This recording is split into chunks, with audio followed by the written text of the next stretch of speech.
નમસ્કાર દર્શક મિત્રો, ટીવી18 ન્યૂઝમાં આપનું સ્વાગત છે। ટીવી18 ન્યૂઝ ગુજરાતની પળે પળની ખબર ધરાવતી ગુજરાતી ન્યૂઝ ચેનલ છે। હવે જોઈએ મુખ્ય સમાચાર। કચ્છમાં દાદાએ પુત્રી પર દુષ્કર્મનો પ્રયાસ કર્યો। પાણીમાં નશીલો પદાર્થ ભેળવી શારીરિક છેડછાડ કરી 181ની મદદથી ફરિયાદ નોંધાવી। કચ્છમાં એક ચોંકાવનારો કિસ્સો સામે આવ્યો છે। એક પુત્રી સાથે તેના દાદાએ જ છેડછાડનો પ્રયાસ કર્યો હતો। પીડિતાએ 181 મહિલા હેલ્પલાઇન પર મદદ માટે ફોન કર્યો હતો। ઘટના એ સમયની છે જ્યારે પીડિતાને રાત્રે તરસ લાગી હતી। તેણે રસોડામાં હાજર દાદા પાસેથી પાણી માંગ્યું હતું। પાણી પીધા બાદ તેને ચક્કર આવવા લાગ્યા હતા અને બેહોશી જેવી સ્થિતિ થઈ ગઈ હતી। પીડિતાને શંકા છે કે દાદાએ પાણીમાં નશીલો પદાર્થ ભેળવ્યો હતો।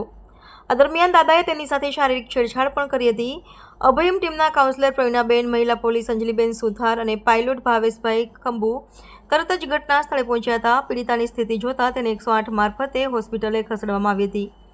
પીડિતાની સ્થિતિ જોતા ટીમે તેની બી ડિવિઝન પોલીસ સ્ટેશન લઈ ગઈ હતી, જ્યાં દાદા વિરુદ્ધ કાનૂની કાર્યવાહી કરવામાં આવી હતી।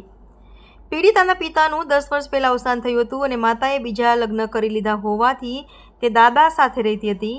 હાલ પીડિતાને તેની મોટી બહેનને સોંપવામાં આવી છે। 181 અભયમ ટીમની મદદથી બી ડિવિઝન પોલીસ સ્ટેશનમાં દાદા સામે છેડતીની ફરિયાદ નોંધવામાં આવી છે। ટીવી18 ન્યૂઝ ગુજરાતી ભુજ।